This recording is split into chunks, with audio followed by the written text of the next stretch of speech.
One thing that I wanted to point out is yours truly, perhaps known to some as the Buckster, or as I told my wife to her, laughing at me, the mailman of radio, because I always deliver.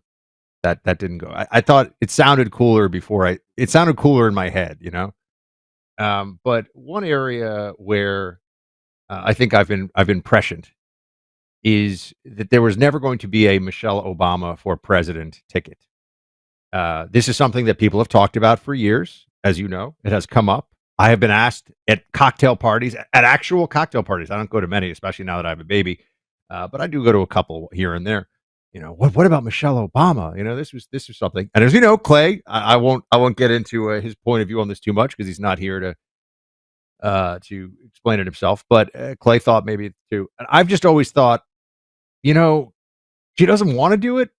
And I think that the more people were exposed to the actual person of Michelle Obama, not the media at really the peak of its powers in a lot of ways. The media during the Obama era and toward the end of the Obama era was we were really outgunned. It was the early days of social media, and people didn't even realize that the whole game was rigged. Places like Twitter and Facebook, we're saying to ourselves, "Oh, but we can get a fair shake." I mean, I knew we couldn't, but if you weren't operating on those platforms as part of your job, you would, as a conservative, you had no idea that they were all rigged. This has become a matter of public record. Now, this is not something there's a debate about, thanks to Elon buying Twitter, for example. We know this stuff was rigged. So only certain messaging would really be able to get out there. And there was a whole bunch of ways that they were able to just sway things. But the way that they built a cult around Michelle Obama was truly, it was an all-in, all-hands-on-deck effort by the apparatus. I mean, they were all in on this, and there was a time when if you criticized Michelle Obama, you were going to get. I remember, you know what? I'll even cite it. My friend Will Kane, who's doing a phenomenal job, as I knew he would. Always knew Will was just going to be, growing. Will and I sat together at the Real News table, again, Glenn Beck's The Blaze, for, I don't know, a few years. I think I worked at The Blaze for like 5 or 6 years, and I think 3 or 4 of them maybe, Will and I were sitting day in and day out at a table together. Super talented guy, really good guy. But I remember, I think it was on because he also was a CNN contributor, because CNN used to have people who were conservative on, and then they stopped during Trump, and now maybe they're getting back to it. Used to. But I think Will called out on CNN's air. Guys, see if you can find this clip. Michelle Obama held up a "Bring Back Our Girls" sign on social media. And this was in reference to the kidnapping by I know the group. You don't have to yell the group in my ear, team. Don't worry. In fact, in my new book, which will be out in January, I get to talk about how yours truly kind of knew about Boko Haram before anybody else. This little teaser, there was a little bit of conversation. I'm just saying, some old school CIA stuff maybe coming up, cleared for release. Oh, I know a lot about Boko Haram. Buck deployed to West Africa. I haven't talked about that on the show before. I don't want to get too deep into it now, because you're going to have to buy the book, everybody, which is cleared and is coming out. And I'm sorry, I know I've been talking about it forever. It took like 6 months for the CIA to clear this thing.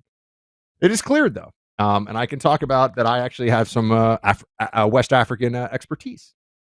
So, yes, it was Boko Haram, the group. They kidnapped they kidnapped these girls from a school. It was a horrible thing. Boko Haram would have been the most lethal terrorist group in the world around this period, by casualties, by deaths. They were walking suicide bombers into crowded churches and just, killed 15 people, 30 people, 50 people. I mean, this was regularly happening. It's just horrendous stuff. Jihadists aligned with Al-Qaeda, same worldview as Hamas. The truth.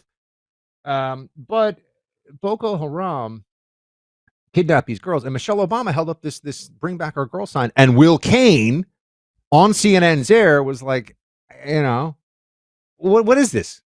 Like, I believe it was under the Obama administration, right? I mean, it was. I forget what year. I want to say this was 2014.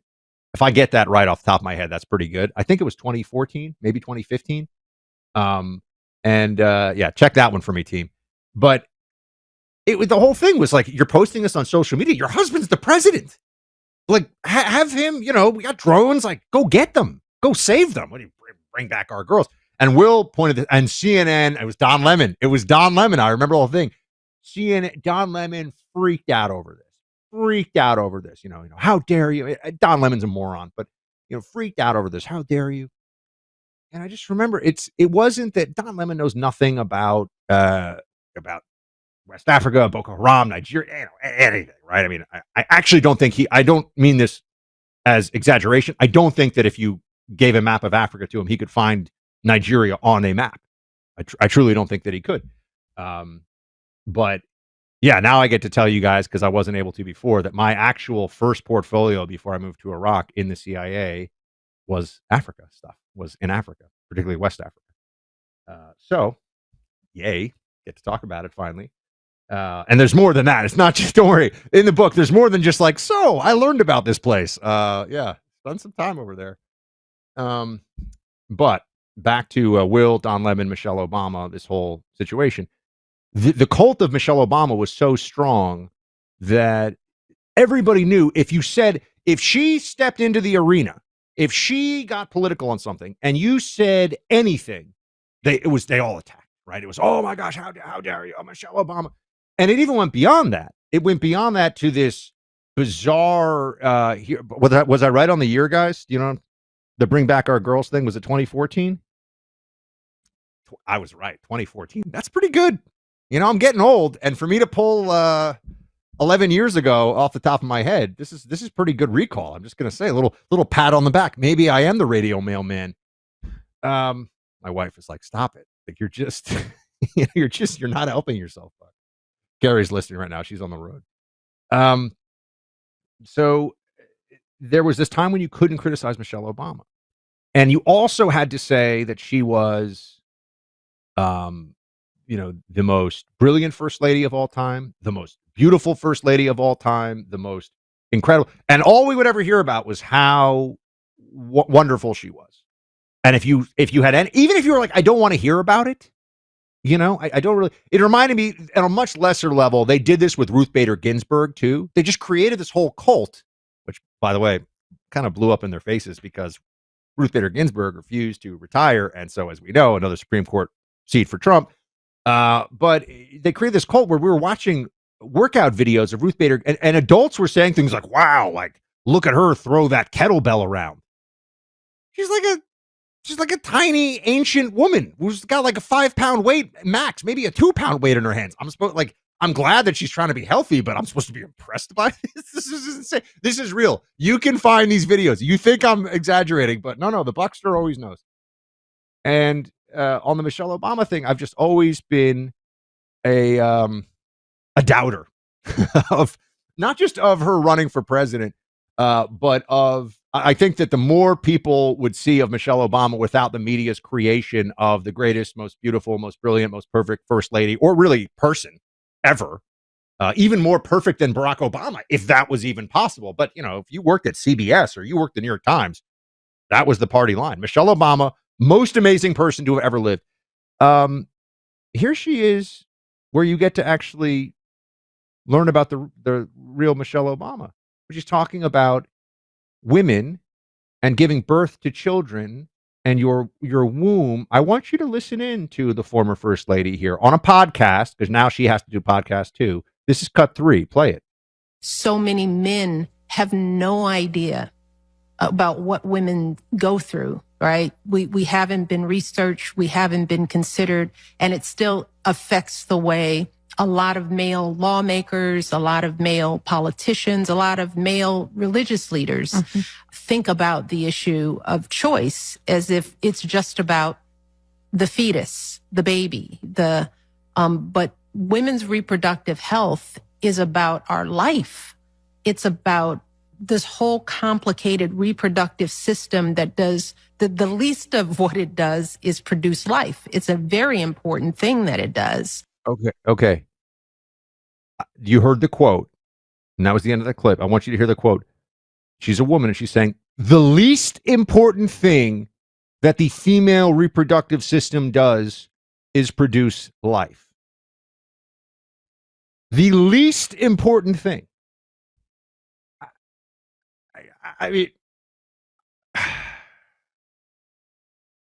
I'm trying to think of what I can say on the radio here. That is so, it's a heinous thing to say. It's a stupid thing to say.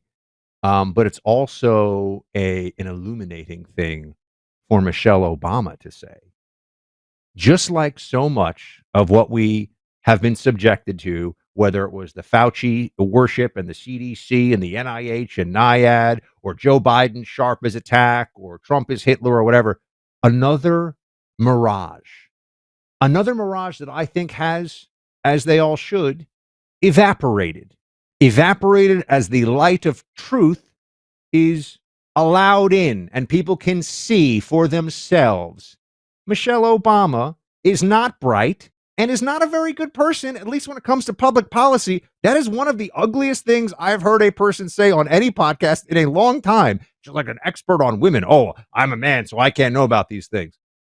The most amazing thing in my life has only been around now for, forgetting when he was born, like 6 weeks. And my wife and I just beam with pride every day. And I know what the libs will say. Oh, Michelle Obama loves her children. And, she was talking about this in the context of women's rights. Yeah, but she's on a podcast and she's sharing this point of view. And what people hear is what she said. What young women who are impressionable, who have been part of the Michelle Obama cult, or they've been indoctrinated into it, what they hear is the least important thing your womb will do is give life. I mean, you want to talk about perverse, evil, misery-inducing? It is one of the worst things I've heard a person say in public life in a very long time. And it is, but I'm not surprised because like I said, Michelle Obama, like so many, and Clay has, like, full credit to Clay. He has let what he thinks about Michelle Obama be well known on this program. But I really think that this mythology that was built around her, she should do more podcasts. Let's hear more. In fact, I have another clip for you that we will play. So you can see, the more you hear Michelle Obama actually talking about things, and I know this doesn't surprise you, but it's fun because we were right and we knew, right? You were right. I was right. We've known this all along. They created this whole mythology. The more you hear from Michelle Obama, the not only you won't be impressed because she's not impressive, the less you will like her, which is it's quite a thing to say, but it is true. It's like the more you hear from Joe Biden, the more you knew that he wasn't all there. The more you hear from Michelle Obama, the more you'll be like, wow, this person's not running for president, and it's kind of remarkable this person was held up in the way that she was by the media as long as she was. All right, the day our son came into this world, I was just talking about it. Life changed in so many ways for Carrie and me, and all for the better. One of those changes, though, is thinking about our son's future and establishing a family trust. That type of legal document spells out exactly how we believe things should go. Whether it's a trust or a will, you want to have these kinds of legal documents in place. I can't emphasize how important that is. Your will provides a clear path and direction for those members of your family working through a difficult time. The last thing you want for them is that they have to worry about how things are and that they should have been arranged sooner. Writing a will has been made infinitely easier by a website specializing in this called trustandwill.com. They make it simple, affordable, and the result gives you peace of mind now and your surviving family members clarity when they will need it in the future. Everybody should have this done. I'm just going to say, I've had it done. Everybody, every adult should have, who's got a family, got children, everybody, because, you got to leave it to your brother or leave it to, whoever you want to leave things to. But this is important to do. And the time is now, and it's easier than ever before. And you'll see it's not nearly as expensive as you think if you go with trustandwill.com. That website again is trustandwill.com. They are experts in creating personalized trust and wills that protect your legacy. Don't procrastinate. Get this done. Go to trustandwill.com today.